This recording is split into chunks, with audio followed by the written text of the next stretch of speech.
Bonjour à tous, merci d'être venus si nombreux à ce webinaire Introduction au référencement. Qu'est-ce que le référencement?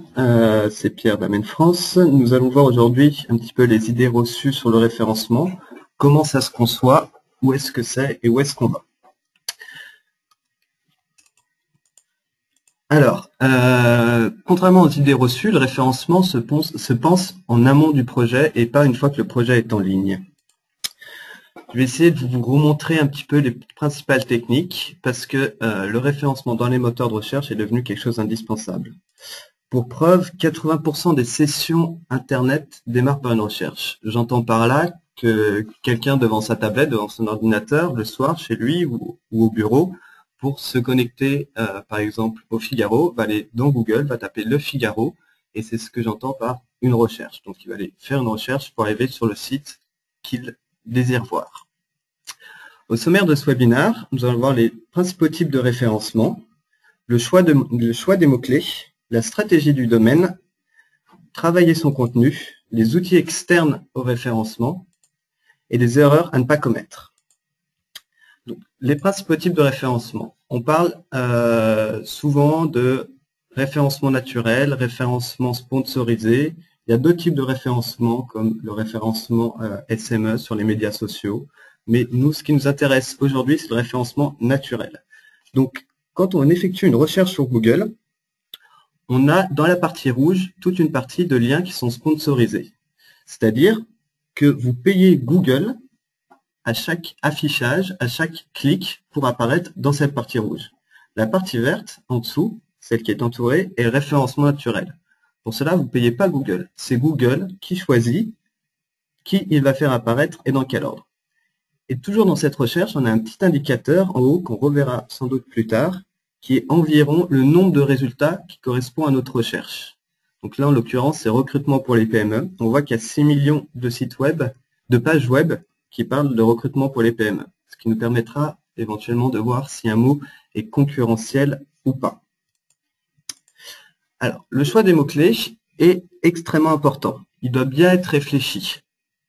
Il est sans doute pas très intéressant d'apparaître sur le terme hôtel, si on a un hôtel, ou sur le terme immobilier, si on fait de l'immobilier. Mais il est peut-être plus pertinent de se dire, voilà, j'ai un hôtel à Paris, c'est un hôtel pas cher ou c'est un hôtel de luxe, donc je vais peut-être cibler mes mots-clés sur hôtel pas cher à Paris, ou hôtel de luxe à Paris, ou hôtel de charme à Paris, ou le lier à une caractéristique de mon hôtel. Par exemple, hôtel avec un sauna, hôtel avec un spam. Il faut savoir que la plupart de ces mots-clés que j'ai cités, hôtel, immobilier, sont des mots extrêmement concurrentiels sur lesquels des gros sites sont déjà positionnés depuis des années. Si vous avez un rayonnement local, par exemple, si vous avez une chambre d'hôte en Essonne, pensez-le à l'inclure dans la recherche, dans le choix de vos mots-clés. Alors, j'ai mis attention aux erreurs de jugement. Ça, je vais vous raconter une petite histoire. Je me suis occupé du référencement d'une artisante qui faisait des robes haute couture. Après notre première réunion, nous nous sommes dit, bon bah voilà, le terme choisi pour mon activité est haute couture. Après un travail de plusieurs mois, j'avais placé son site en première position sur haute couture. Elle était très contente, elle était au-dessus de Gucci, elle était au-dessus de la Croix, elle était au-dessus de tout le monde. Sauf qu'on a fait le bilan au bout d'1 an sur son référencement et on s'est aperçu que 95% des contacts qu'elle avait reçus par son site étaient des jeunes filles âgées de 7 à 13 ans qui lui envoyaient ses dessins pour lui dire, voilà, moi, mon rêve, c'est d'être styliste, c'est de faire de la haute couture. Au bout de ce constat-là, on s'est posé la question, est-ce qu'on avait fait le bon choix des mots-clés? Ma cliente faisait effectivement de la haute couture, mais elle le faisait par des robes sur mesure. Du coup, on a choisi ensemble des nouveaux mots.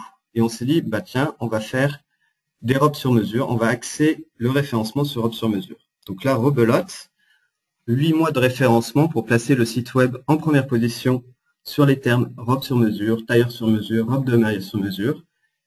Et là, à partir de ce moment-là, elle a commencé à trouver des clients. Donc là, cette cliente, elle a perdu 18 mois de son activité où elle n'a fait aucune vente avant que son site soit placé en ligne parce qu'elle avait fait le mauvais choix de mots-clés. Bien qu'elle fasse de la haute couture, mais elle fait quand même des robes principalement. Donc pensez vraiment à réfléchir vos mots-clés, à vous poser ces questions-là.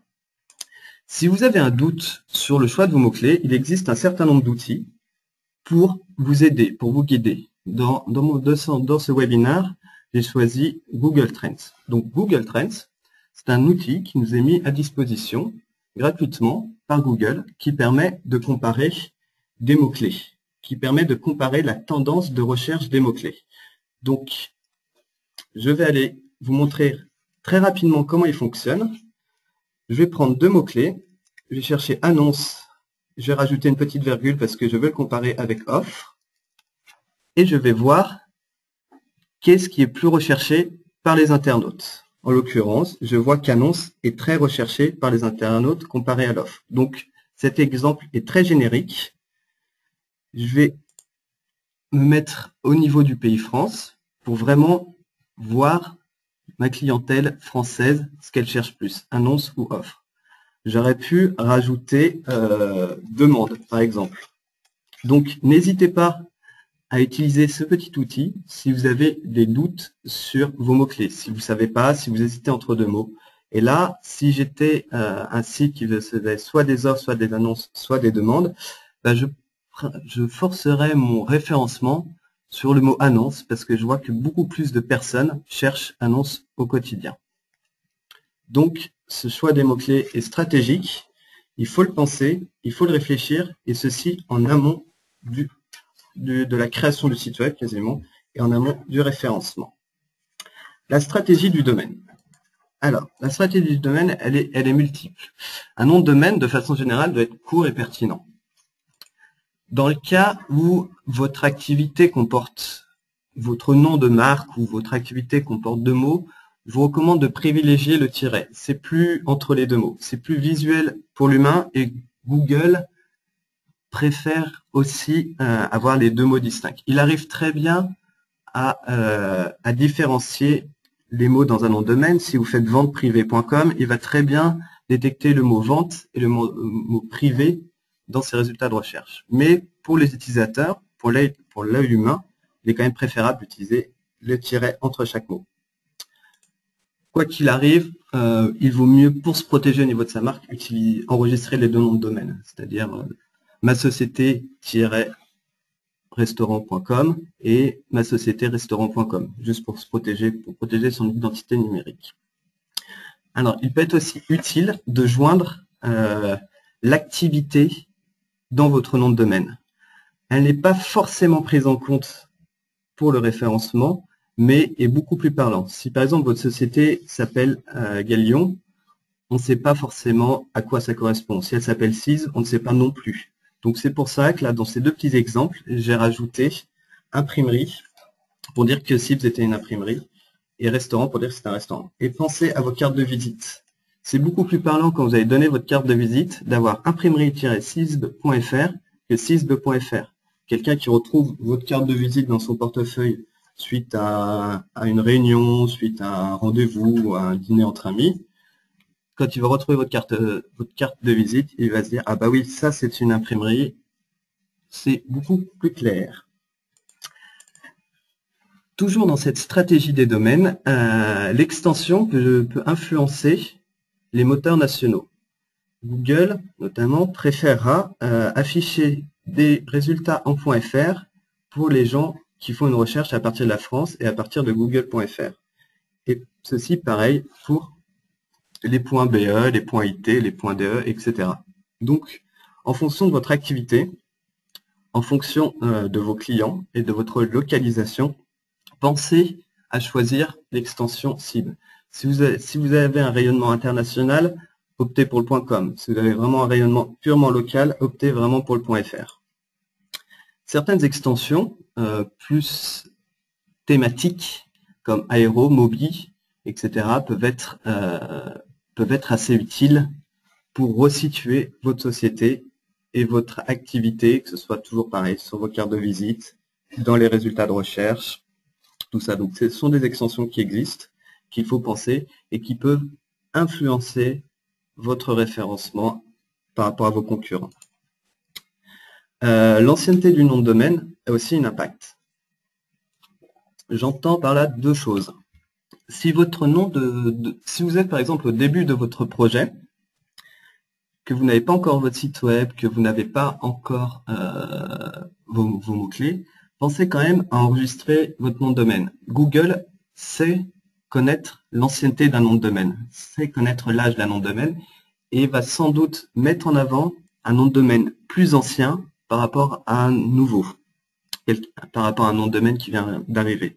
Toujours pensez à vos concurrents. Si votre concurrent a déjà son nom de domaine et que vous voulez vous placer très vite ou dans 6 mois au même niveau que lui, enregistrez directement votre nom de domaine. Alors, nous allons attaquer une autre partie qui est la partie relativement importante, qui est travailler le contenu de votre site. Alors, le contenu de votre site, c'est la richesse. C'est ça que Google va voir, c'est ça que les annuaires vont voir, et c'est ce qui influence directement votre référencement. Si vous n'avez pas de contenu, vous n'aurez pas de référencement, et ça, c'est clair, c'est prouvé, et c'est ce que Google cherche. Il faut bien garder en tête que le principe de Google, c'est d'apporter les meilleurs résultats à tous ses visiteurs. Donc, pour afficher les résultats, il a besoin de savoir de quoi vous parlez. Il a besoin de contenu sur votre site.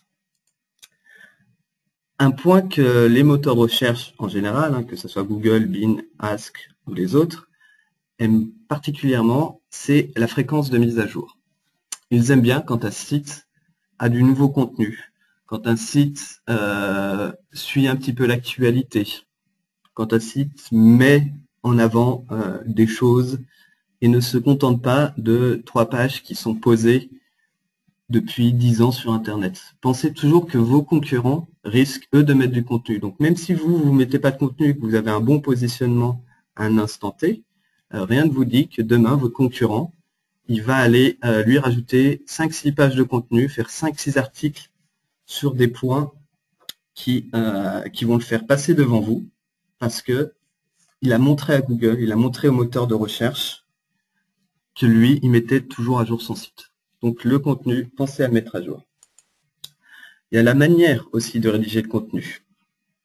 Donc pour le contenu, il y a un certain nombre de règles et de normes à respecter. Il va falloir les suivre. Il va falloir mettre des textes descriptifs, placer des mots importants, éviter les liens, cliquez ici, éviter des mots trop répétitifs, éviter de faire du texte que Google ne comprend pas. Alors, après ça, on passera à des exemples. Toujours dans ce travail de contenu, il y a certaines normes HTML qui permettent de favoriser ce référencement. Ce sont des normes qui existent, qui sont faites notamment par W3C, qui permettent de rédiger une page proprement avec un titre, H1 qui correspond au sous-titre, H2, H3 au sous-sous-titre, et entre ça, le contenu. D'une façon générale, le langage HTML recèle de beaucoup de fonctionnalités permettant de mettre en place ces contenus. Alors, pour ce webinaire, je vais vous montrer un petit exemple. Je vais chercher sur Google Webinar 16-04-2013. Donc, quand je fais cette petite recherche, j'ai 2 résultats qui arrivent en avant.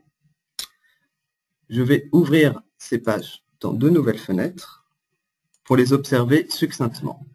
La première page que j'ai ouverte, si je la regarde, elle n'a pas de titre. Elle a juste un petit tiret. Mais elle a un contenu qui parle du webinaire du 16-04-2013 avec un texte correspondant au webinaire que je suis en train de faire, avec du contenu, avec du texte. Je parle un peu de Google, je donne des petits exemples, je rajoute des images, je mets des vraies choses dessus. Si je compare cette page-là qui, elle, a un titre, webinaire 16-04-2013, et qui a un contenu qui n'a strictement rien à voir, c'est du contenu en latin par défaut, eh ben, on s'aperçoit que Google est arrivé à faire la différence entre ces 2 pages, qu'il a placé en première position celle qui n'a pas de titre, celle qui a un petit tiret. Et en deuxième position, celle qui a un titre, mais un contenu complètement différent. Donc, j'ai choisi cet exemple, j'ai fabriqué cet exemple pour vous montrer l'importance de travailler son contenu. Un site, je me répète, sans contenu approprié, vous serez forcément en dessous d'un site qui a un contenu approprié. Je reviens dessus. Donc là, il y a un vrai texte, des vraies pages, un H1, l'équivalent d'un H1, l'équivalent d'un H2, du texte, des images. Donc, pensez à formater votre contenu et à écrire du contenu. Donc, la plupart des outils permettent de bien gérer ça, que ce soit WordPress, que ce soit des outils de création de sites web, etc. Donc, pensez à l'utiliser, pensez à l'exploiter. Une autre petite chose, qui est peut-être une idée reçue de beaucoup de personnes, c'est la description. Il faut savoir que la description n'est pas prise en compte par Google pour son référencement. La description, c'est ce qui apparaît en dessous de l'adresse. Là, j'ai le titre, là, j'ai l'adresse du site internet, et en dessous, j'ai la description. Cette description, elle doit attirer... cette description, elle n'est pas faite pour Google, comme je vous disais, elle est faite pour les utilisateurs. Dans cet espace-là, il faut que vous fassiez une accroche pour inciter votre visiteur à cliquer sur votre page web. Il faut que vous incitiez l'internaute réellement à venir sur votre page. Donc là, ça peut être un slogan, ça peut être, sans rentrer dans « venez cliquer sur mon site, il est super beau », ça peut être sur cette page, vous allez trouver ça, ça, ça et ça. Mais ces descriptions ne sont pas prises en compte par Google. Comme dans mon exemple de tout à l'heure, si je vais très loin et que j'affiche la source, je m'aperçois que je n'ai pas cette fameuse balise métadescription. Ce qui n'a pas empêché à Google de me créer une description. Donc, ne perdez pas votre temps à le faire si vous n'avez pas beaucoup de temps, mais si vous avez le temps à le faire, pensez à faire des vraies accroches dans cette partie-là. Pour vous prouver une nouvelle fois que la description n'est pas prise en compte, j'ai pris cette description et je suis allé la chercher dans Google. Le premier résultat qui sort, c'est une personne, mais c'est pas mon site web. C'est pas le site web Chrysalie Mariage. C'est une personne qui a pris le contenu présent dans cette description et qui allait la coller sur son site web. Donc, qui a créé du contenu grâce à une méta-description qui avait été placée sur ce site-là. Donc, faites attention, ne perdez pas trop de temps à faire ces descriptions.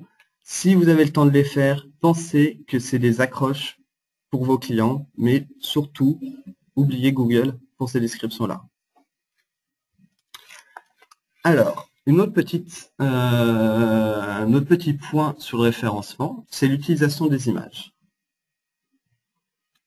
Les images, c'est un élément cosmétique, principalement. Ça permet de mettre en avant un produit, ça permet de mettre en avant ses réalisations, par exemple, mais il faut les référencer.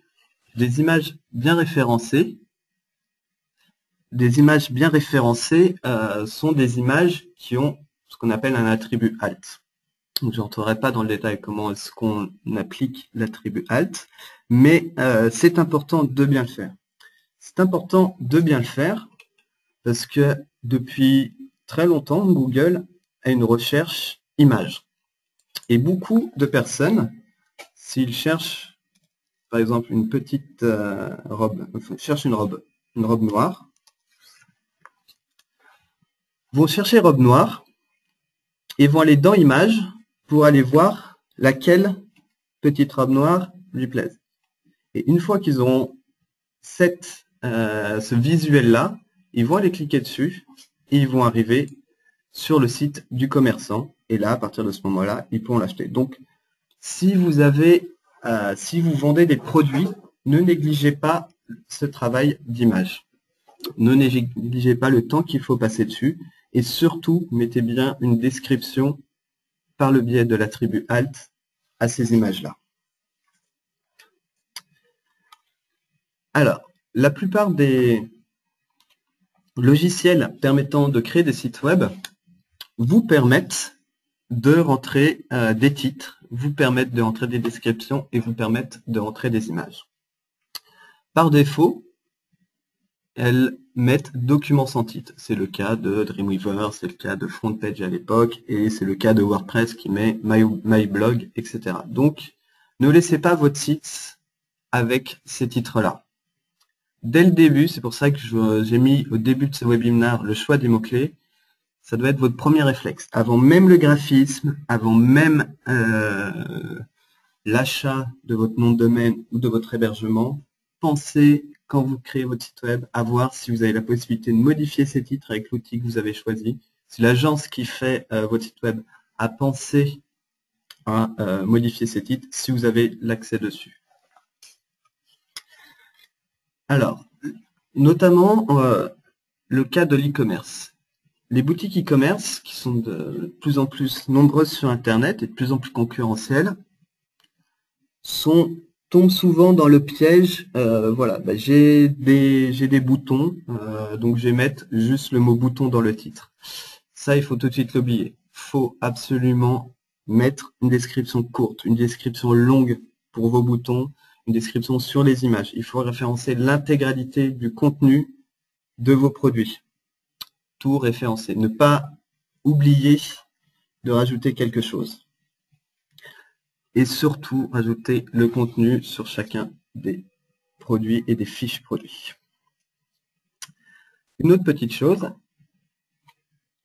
quand un site commence à prendre de l'ampleur et qu'il y a de plus en plus de pages, il peut être utile d'aider Google ou les autres moteurs de recherche, parce que Google n'est pas le seul à faire, de mettre un sitemap. Ce qu'on appelle un sitemap, c'est un fichier dans lequel nous allons dire aux différents moteurs de recherche, voici toutes les adresses de mon site web, voici à quelle fréquence je mets à jour cette page, voici la dernière mise à jour. En prenant le cas d'un e-commerce, si je regarde un sitemap d'un e-commerce qui est bien fait, je vais avoir en haut la page d'accueil. En dessous, j'aurai un lien qui s'appellera masociété.com/promotion. Et dans mon sitemap, je vais dire au moteur de recherche, cette page, je la mets à jour tous les jours parce que tous les jours, j'ai des promotions. Par contre, la page conditions générales de vente, celle-ci, je la mets pas à jour souvent. Donc, c'est inutile de venir la voir de nouveau. Mais allez voir ma page promotion. Donc, c'est des informations qui se définissent dans ce fichier-là, qui peut être utile pour les moteurs de recherche. Donc, un sitemap, c'est pas forcément nécessaire si vous avez un petit site de 4-5 pages. Google va venir, ça va lui prendre 2-3 secondes de faire le tour de vos pages web. Par contre, si vous commencez à avoir 500-600 pages, voire 1000 pages de produits, il est vraiment recommandé d'utiliser ce sitemap. Sachant que cette logique est un petit peu applicable aussi aux utilisateurs. C'est-à-dire qu'il est toujours bon de dire, de mettre quelque part sur son site web, de placer le plan de votre site web. Un utilisateur qui va, par exemple, on va prendre un exemple concret, la Fnac ou Ikea ont une carte de toutes les pages web de leur site accessibles aux robots et accessibles aux visiteurs. Ce qui permet à quelqu'un qui arrive sur le site web de cliquer sur plan du site et d'aller voir à tel ou tel endroit, voilà, de chercher les catégories, de produits et d'aller au final dans ce produit-là. Donc, cette logique-là est à penser pour les robots et est à penser aussi pour vos utilisateurs. Toujours dans le contenu, car ça reste la chose la plus importante dans le contenu, c'est ajouter des pages, ajouter des enquêtes commerciales, ajouter des forums. Par exemple, interroger vos visiteurs.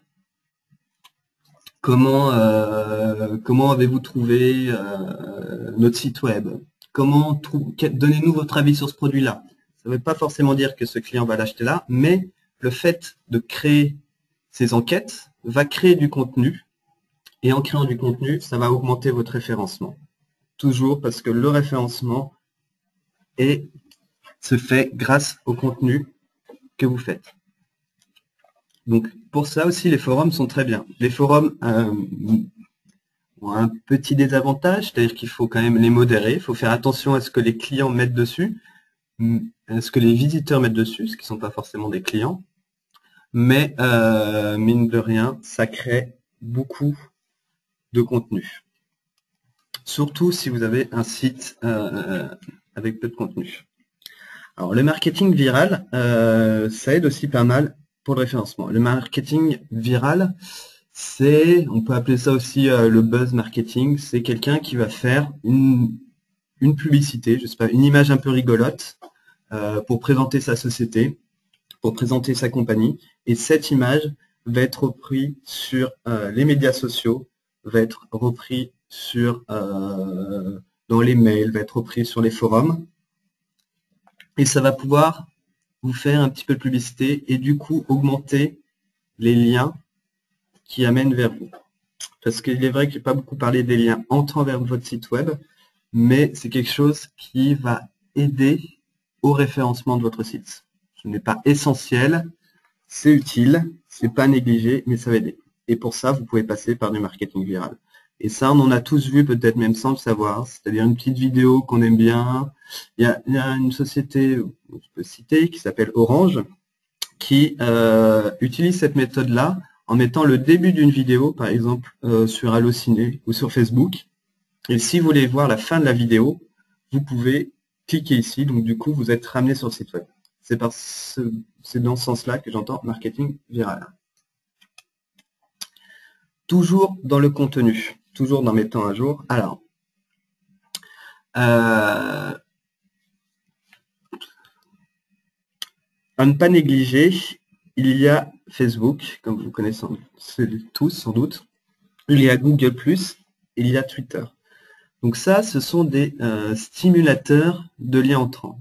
À partir du moment où vous avez une société et que vous savez plus trop, vous avez mis tout le contenu de votre site web, par exemple, vous avez une chambre d'hôtes, vous voulez, vous savez plus quoi mettre, vous pouvez éventuellement ouvrir un compte Twitter et sur ce compte Twitter, dire, par exemple, toute l'actualité qui se passe dans votre région, qui se passe près de votre chambre d'hôtes, ce qui va générer du contenu, ce qui va générer des flux qui vont être repris au fur et à mesure par les autres personnes abonnées à votre Twitter et qui va permettre de rapatrier du trafic sur votre site web avec ces liens entrants.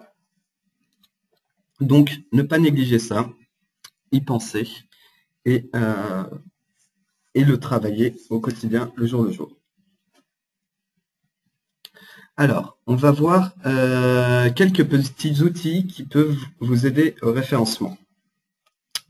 Nous avons dans un premier temps Webmaster Tools. Webmaster Tools, c'est toujours un outil gratuit proposé par Google qu'il est indispensable à mettre en place sur son site web. Il vous permet de voir votre positionnement, il vous permet de vous situer par rapport à vos concurrents, il vous permet de communiquer à Google. Et si Google a quelque chose à dire sur votre site web, par exemple, j'ai détecté que sur votre site web, il y avait un virus, mais Google va passer par Webmaster Tools pour vous le dire.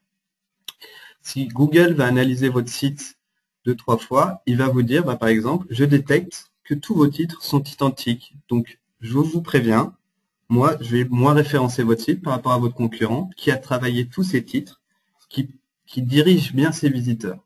Il va constater que vous avez négligé vos visiteurs en mettant toujours le nom de la société, par exemple, dans le titre. Donc, c'est un outil que je vais vous montrer rapidement, qui est gratuit, comme toujours. Je vais vous montrer les impressions d'écran de cet outil. Webmaster Tools, il ressemble à ça. Donc, l'inscription est gratuite, passe par le biais d'un compte Gmail. Donc, il faut créer un compte, il faut aller créer son site web. Je vais vous montrer ici. Là, c'est le Webmaster Tools de notre webinaire qui est formation pour le référencement. Donc, si je regarde un tout petit peu plus loin, j'ai un certain nombre d'informations. Donc là, c'est assez pauvre en contenu parce que ce site n'a que 2 pages. Mais ça me permet de voir que Google vient en moyenne 2 fois et va assez vite pour voir ça. Il va me donner un petit état d'indexation. Donc, Webmaster Tools est un outil très puissant que je ne vais pas détailler dans ces webinaires parce que ça serait trop long. Mais pensez à vous inscrire, pensez à déclarer votre site web dedans. Il y a plusieurs méthodes. Tout est bien fait. Vous avez une aide permanente sur le côté pour vous aider. Mais ne négligez pas cet outil-là. Ça vous donne des conseils. Ça vous permet, par exemple, de localiser. Alors, je vais juste vous montrer une petite chose qui pourrait vous être utile, qui est de dire où est-ce que sont vos clients. Par exemple, vous allez dire à Google, bah voilà, mon site web, j'ai des chambres d'hôtes à Paris et je ne parle que français et je veux personne d'autre, donc je veux que des gens qui viennent de France. Donc Google va privilégier, vous pouvez aller dire dans Webmaster Tools, dans la configuration des paramètres, que mon site web formation, il a accès que pour les clients français. Ça ne veut pas dire qu'il n'apparaîtra pas dans les autres pays, mais il passera en priorité dans les moteurs de recherche français. Un autre petit outil qui est assez bien fait, qui est Piwik. Piwik, c'est un outil de statistique. Alors, il en existe des dizaines d'outils de statistique. On a Piwik, qui est en open source et qui est hébergé par vous-même. On a Google Analytics. On en a d'autres après qui sont propriétaires, des gratuits, des payants, mais moi j'ai fait ce choix-là parce qu'il a des avantages. D'autres ont d'autres avantages ou d'autres inconvénients. Donc, c'est un outil que je recommande. Une autre petite chose qui peut aider votre référencement, c'est l'inscription manuelle dans les annuaires. Donc, les annuaires, ce sont des sites qui regroupent des thématiques qui vont, par exemple, regrouper toutes les chambres d'hôtes de la France. Et ça peut être intéressant d'être présent dans ces annuaires-là. Donc là, j'en cite un qui s'appelle Demoz, qu'on va aller voir. On va aller voir. Donc, il n'est pas très beau, mais il a l'avantage d'être très catégorisé. Donc, je vais aller voir dans A, après je peux aller voir dans architecture, après je peux aller voir dans éducation, et là, je me trouve sur des sites web qui sont dans l'art, dans l'architecture, dans l'éducation, et je peux inscrire mon site web ici. Donc, il n'y a pas que Demoz. Demoz était le tout premier qui existait bien avant Google et qui permet d'aider à son référencement.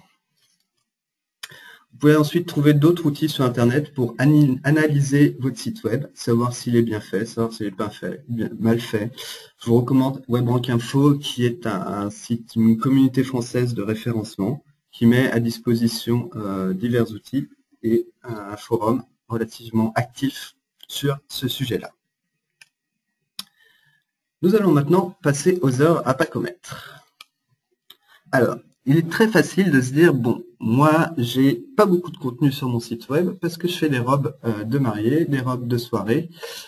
Et donc, je mets en avant ma photo de ma robe, je mets en dessous robe, mais voilà, je sais pas quoi mettre de plus. Donc, on se dit, bon, bah, dans ces cas-là, on va mettre du texte blanc sur blanc ou noir sur noir pour que Google puisse lire ce texte, mais que les internautes ne voient pas. Donc ça, il faut faire très attention parce que Google le détecte, il sait le détecter, et à partir du moment où il s'aperçoit que vous avez fait ce genre de méthode, il va vous blacklister. C'est-à-dire qu'il va vous mettre sur une liste noire et il ne va plus afficher votre site web dans les résultats de son moteur.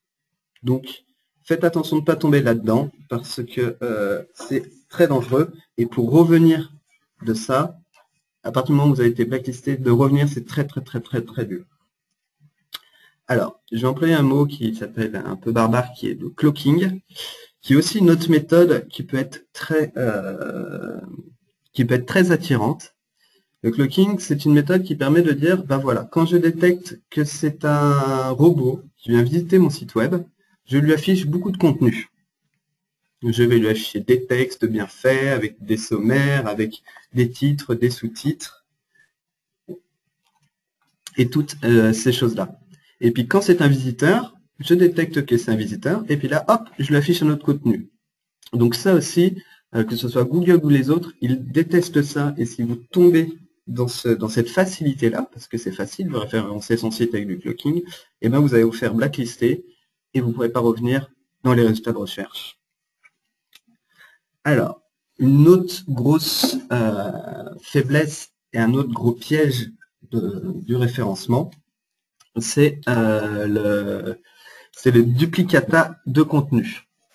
Alors ça, c'est quand on se dit, toujours pareil, moi j'ai 5 pages, je sais pas trop comment augmenter mon nombre de pages, donc je vais prendre la même page, je vais renommer une ou deux petites choses et je vais en créer 5 nouvelles. Et ben Google va être capable de détecter que votre contenu, il est presque identique, à 95% identique. Donc du coup, va dire ok, très bien. Ce site web me présente 2 pages qui sont identiques. Et ben, je sais pas laquelle choisir. Donc du coup, je vais les désindexer toutes les deux. Ça peut être aussi tentant de se dire bon, j'ai mon contenu sur mon site web, je vais aller créer un autre petit site web à côté avec le même contenu pour ramener les visiteurs sur mon site principal. Et ça, c'est pareil. Google va se dire, ah bah tiens, sur le site A, il y a ce contenu, sur le site B, il y a ce contenu, je ne sais pas lequel indexer, et ben j'en indexe aucun des deux. Donc, faites attention à cette erreur. Une autre petite chose sur laquelle il faut faire attention, c'est que souvent, on est contacté sur Internet par des gens qui nous proposent des échanges de liens. Voilà, tu me fais un lien sur mon site web, j'en fais un sur ton site web.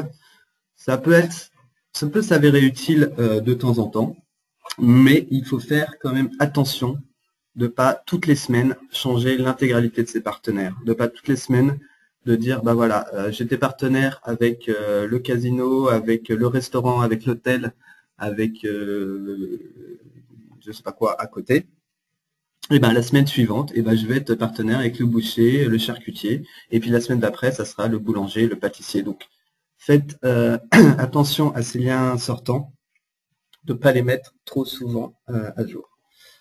Une autre petite chose, toujours et encore, c'est d'éviter les technologies difficilement indexables. Donc, contrairement aux idées reçues, Flash, Google sait lire le texte dans Flash et c'est le lire de plus en plus et de mieux en mieux. Flash, c'est une technologie inventée par Macromedia, reprise par Adobe, qui permet de faire des sites très jolis, très graphiques, très bien animés, mais pas très bons pour le référencement. Pas très bon parce que Google n'arrive pas très bien à le lire. Donc, si votre web agency ou si vous décidez de faire un site 100% en Flash, il est peut-être bon de prévoir une version dite HTML, donc sans ces technologies-là, où le contenu sera lisible par Google ou éventuellement par les utilisateurs qui n'ont pas Flash. Pour rappel, toutes les tablettes de la société avec une petite pomme ne lisent pas cette technologie-là. Donc, en plus de vous priver d'un moteur de recherche qui viendrait facilement lire votre contenu, vous vous privez de tous ces utilisateurs qui, eux, ne savent pas du tout lire cette technologie-là. Le JavaScript aussi est une autre technologie qui est difficilement lisable par Google. C'est pas impossible, mais c'est difficilement lisable. Ne choisissez pas des noms de pages trop longs. Il peut être très tentant de se dire j'ai le nom de ma société.com, je vais aller créer ma page qui va s'appeler chambre-d'hôte-charmante-jolie- bonne nuit, toto, titi, tata.html. Donc ça, évitez-le. Évitez-le. Parce que Google, Évitez-le pour deux raisons. La première raison, c'est que de toute façon, ça ne va pas apparaître dans les recherches. Et la deuxième, c'est que Google n'aime pas ça. N'aime pas quand on en abuse. Je vais essayer de vous montrer un exemple.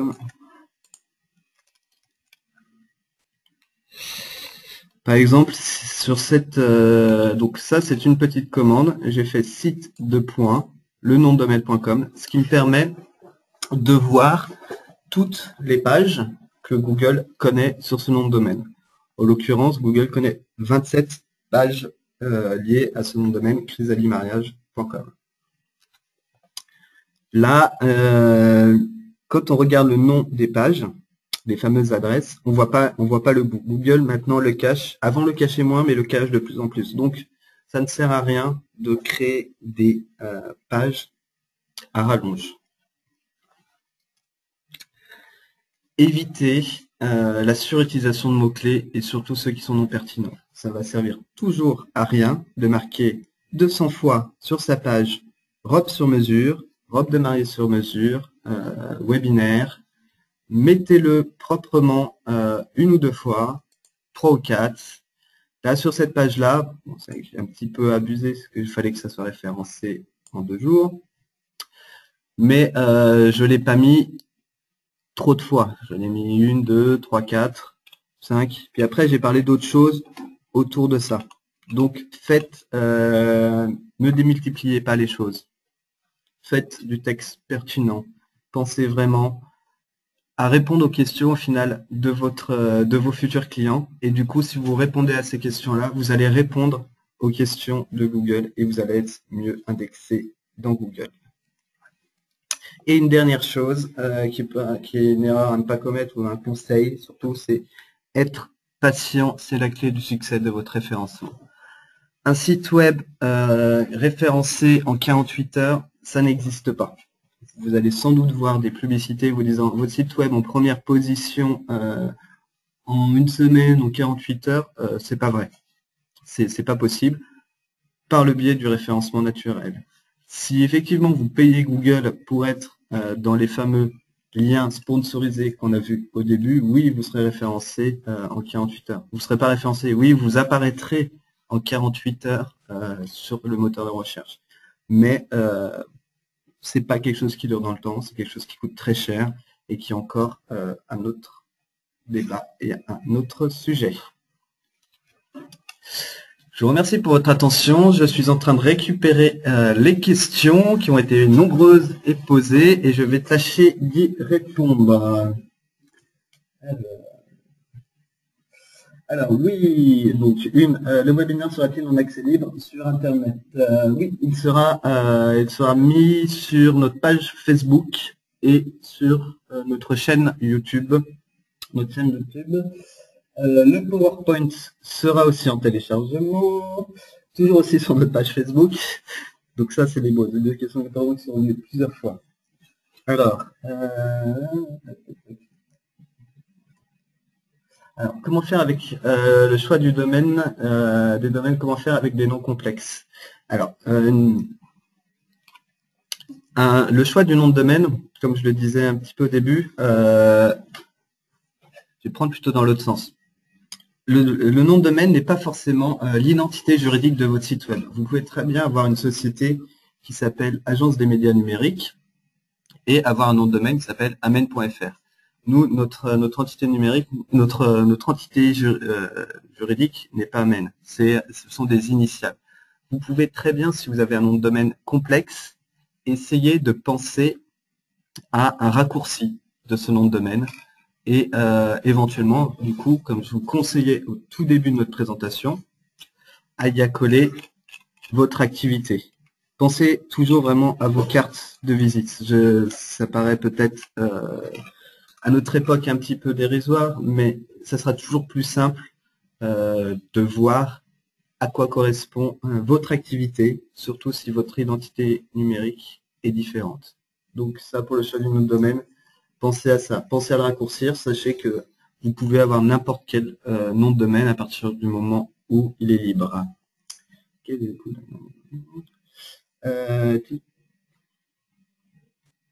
Est-il pertinent d'investir dans Google+? Alors, je pense qu'il est pertinent d'investir du temps dans Google+, d'investir, de mettre du contenu, parce que c'est le contenu, c'est toujours ce qui va faire référencer votre site. Ça peut être relayé, mais bien que j'aime bien Google, je pense qu'il est peut-être plus pertinent, en fonction de sa cible de client, d'investir plus de temps dans Facebook. Mais c'est mon avis personnel.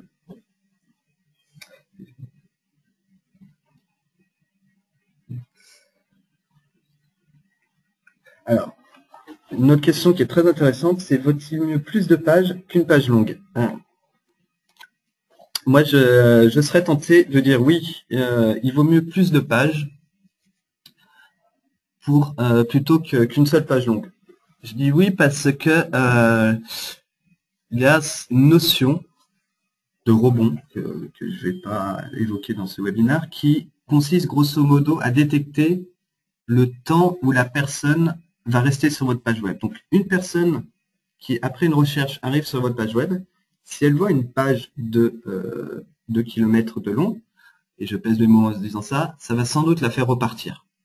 Par contre, si elle voit une page qui rentre dans son écran, dans laquelle il y a le contenu qu'il cherche, et qu'en bas, éventuellement, il y a un petit suivant pour aller voir la définition suivante, ou pour aller plus loin, ou pour aller voir d'autres choses, elle va rester sur cette page-là, elle va la lire, elle va passer à la suivante. Et ça, Google peut aussi le détecter, va détecter que l'utilisateur, il allait sur votre page et puis il n'est pas revenu le voir. Donc ça veut dire que votre site web est peut-être très intéressant. Par contre, votre utilisateur arrive, il est devant son pavé, il dit oula, il y a trop d'informations, je reviens en arrière sur Google et puis je vais rechercher ailleurs où j'ai une information plus ciblée. Il faut savoir que sur Internet, les gens restent très peu de temps sur les pages. Donc, plus les pages sont courtes, plus ils lisent l'information, et puis après, plus ils vont rester sur votre site, et puis après, vous allez faire des ventes, des commandes, et plus vous allez être recommandé, etc. Alors, je suis en train de lire les autres. Alors, existe-t-il des sociétés pour nous aider à choisir nos mots-clés? Alors, il en existe, bien sûr. Amen peut le faire, entre parenthèses, mais la première société qui peut vous aider à choisir vos mots-clés, c'est Google. Google met à disposition un outil, dont je viens d'oublier le nom, mot-clé, qui permet de choisir ces mots-clés. Donc, il ressemble un petit peu à Google Trends. Il a un petit peu plus évolué, un petit peu plus avancé, un peu plus complexe à utiliser, mais vous pouvez, par exemple, mettre votre site web, vis-à-vis-mariage.com, et alors ça, je vais pas y arriver. S-I-T-Y-T-E-M-P-E-T. Donc, à partir de ce petit outil-là, il allait voir le site web, vous le connaissez déjà, et il va vous suggérer des mots-clés liés à votre activité. Donc, c'est assez complexe à utiliser. Je m'arrêterai là dans la présentation de cet outil-là, mais oui, il y a des sociétés, et j'ai envie de dire, la première, c'est Google. Alors, comment optimiser le référencement avec de multi-domaines mais un seul site? Alors, comment optimiser le référencement avec de multi-domaines mais un seul site? Alors ça, c'est quelque chose qu'il faut absolument oublier si c'est mal fait. Le multi-domaine doit être utilisé dans des cas très précis. C'est j'ai un nom de domaine qui s'appelle cisbe.fr, et je vais mettre un site web français dessus. J'ai le nom de domaine cisbe.com, et je vais mettre un site web international dessus. J'ai le nom de domaine cisbe.de, je vais mettre là non. Par contre, si je fais cisbe.fr et cisbeimprimerie.fr et que je décide de référencer ces deux noms de domaine, je vais tomber dans l'une des erreurs à ne pas commettre qui s'appelle le duplicata de contenu. Donc, il faut faire son choix, il faut les réserver, bien sûr, tous les deux, mais travailler sur référencement que sur un seul nom de domaine. Si vous travaillez sur deux, vous allez vous faire bannir par Google très très rapidement, parce que ça peut aller très très très vite. Est-ce que l'utilisation de liens sponsorisés est-ce que l'utilisation de liens sponsorisés influence sur le référencement naturel? Alors, ça c'est un grand débat qu'il y a sur Internet. Les avis sont partagés. Google nous soutient que non. Mais beaucoup de référenceurs ou dans la communauté référencement auraient tendance à dire que oui, effectivement, si on utilise un petit peu de liens sponsorisés de Google, notre référencement pourrait être amélioré. Par expérience, je pense que c'est pas amélioré et que c'est même presque dangereux de rentrer dans la brique Google AdWords et les liens sponsorisés permanents. Donc je sais que ça répond pas entièrement à la question, mais c'est un débat où tout le monde n'est pas d'accord et personnellement je pense que ça influence pas et que c'est même un petit peu l'inverse. Alors, pour un site e-commerce,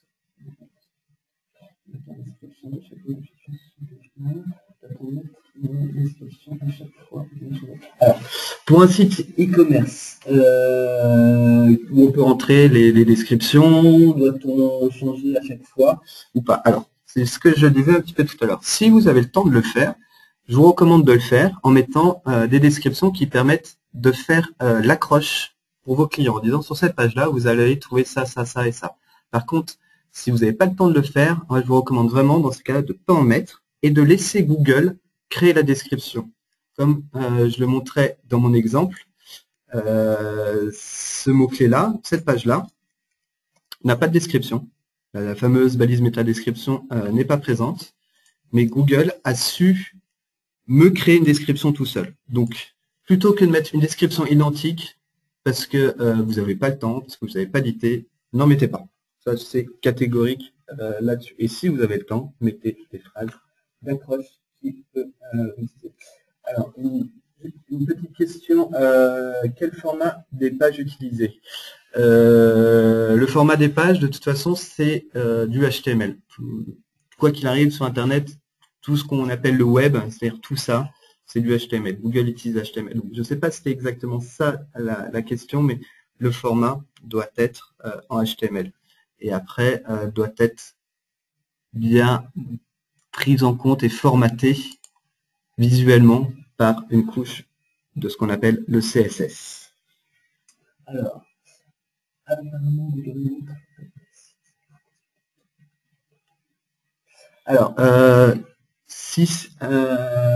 apparemment, Google montre d'abord les sites que vous visitez, donc le vôtre. Comment être sûr de votre positionnement? Alors, il y a la navigation privée.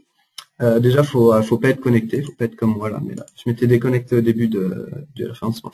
Il y a la navigation privée qui consiste déjà éventuellement à mettre un HTTPS.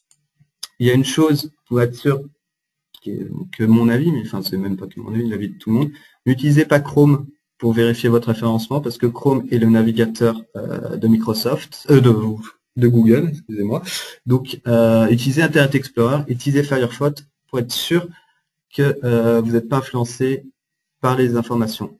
Alors, sachant qu'il y a une autre petite commande qui permet de supprimer ce qu'on appelle les fameux cookies. Par exemple, sous Firefox, vous pouvez, en allant dans les options, supprimer ces cookies-là, supprimer le cache. Si vous supprimez tout, ce que je vais faire maintenant d'ailleurs, vous aurez un point de vue plus neutre de Google. D'ailleurs, Google vous dira, attention, je n'arrive pas à...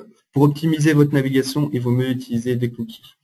Donc ça, c'est quelque chose que vous pouvez désactiver dans votre moteur, dans votre navigateur, ou prendre des navigateurs anonymisants, et voir aussi dans Webmaster Tools votre positionnement en fonction de chaque pays.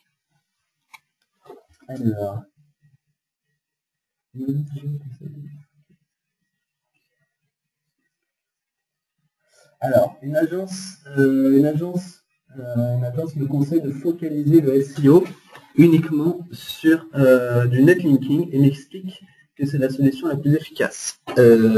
Non, c'est la solution la plus efficace, c'est du contenu. Là, je suis arrivé en première position. Bon, je vous accorde, il y a très peu de concurrents sur ces termes-là. mais je n'ai fait aucun netlinking.